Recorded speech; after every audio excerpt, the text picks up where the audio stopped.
tell your mind that you are that girl. You're really trying to tell your mind that you are that woman. And so sometimes you have to fake it till you make it, and that's okay.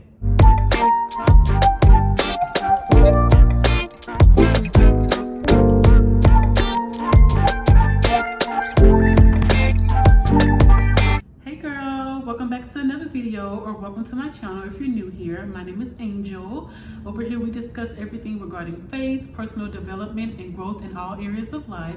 So if you're into that, then keep watching, sis. Today's video is going to be all about self-love, self-confidence, self-esteem, how to gain those things, and how to truly love yourself. Not just on the outside, but on the inside as well.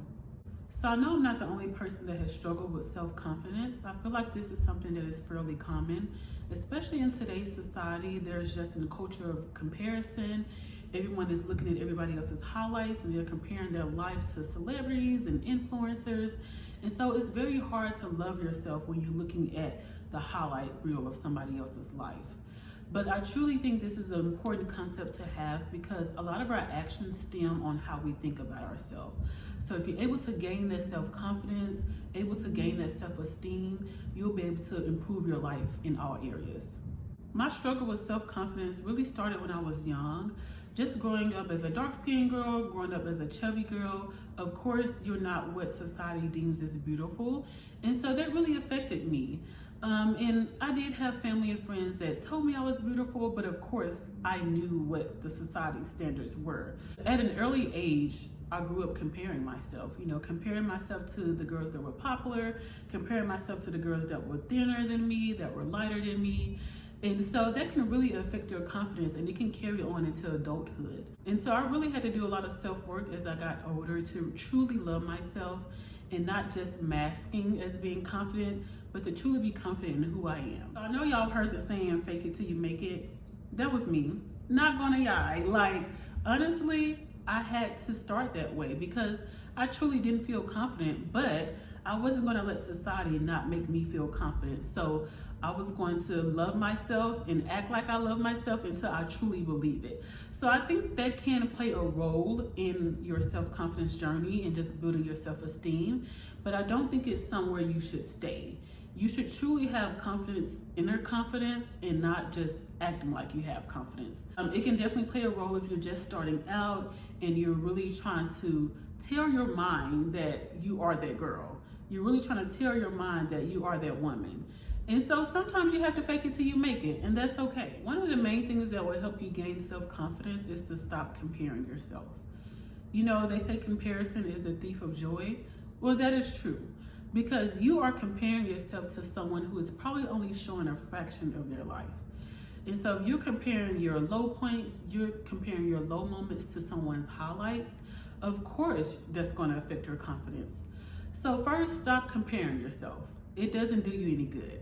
When you compare yourself, you're not able to see your strengths, you're not able to see the things that you're good at because you're comparing yourself to someone who is not you. You have to think about this. God made you uniquely you for a reason. You have strengths and weaknesses that somebody else may not have and they will not have.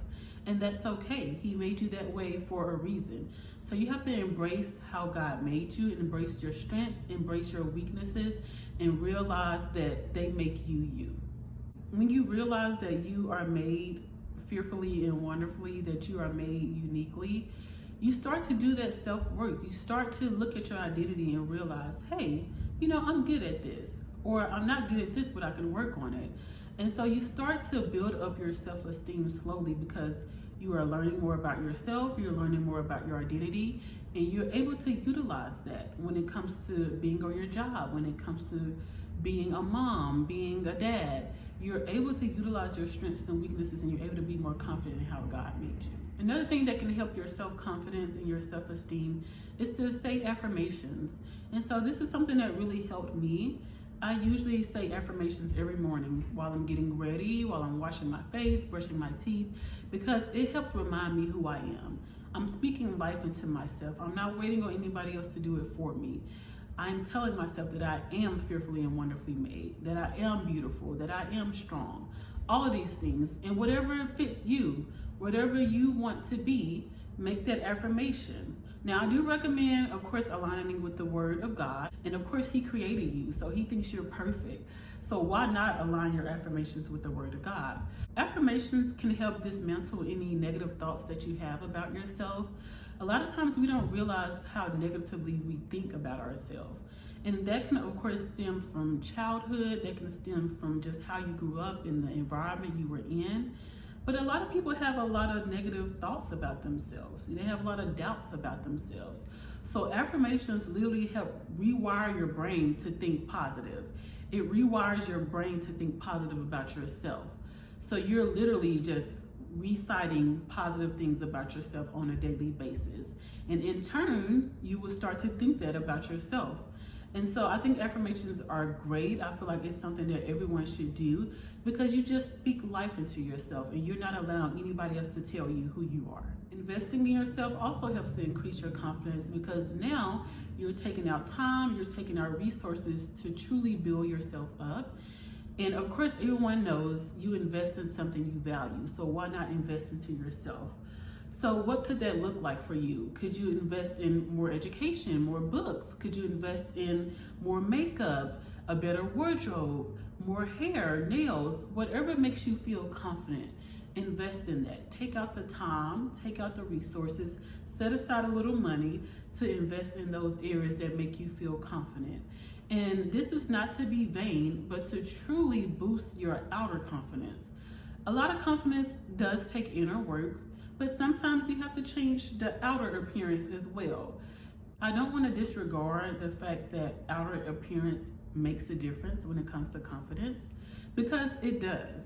When you look good, you feel good. So invest in yourself. Go get that pedicure. Go buy them bundles, sis. Go get that makeup by Mario. Like, go do it. You have to, because no one else is going to do it for you. So why not invest in your appearance? Invest in your mental, invest in your spiritual, invest in yourself. Something that helps me when it comes to investing in myself is to think of my higher self. And so think of the version of you that is the best version of you. Think of the version of you that has the dream job, that has the dream car, that has the dream house. And think about, what does she look like?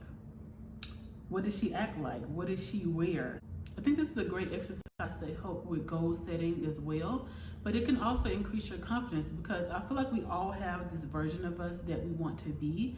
And a lot of times, because we're not that version of ourselves, we kind of get down on ourselves. Do actions that will help you get to that higher version of yourself. So if the higher version of yourself goes to a coffee shop and she sits and reads a book, and that's investing in herself because that's investing in her mental. You can do that now. You can go to a nice coffee shop. You can open up you a book, open up you a notebook, do some journaling. That will help to train your mind to think and behave like that higher version of yourself.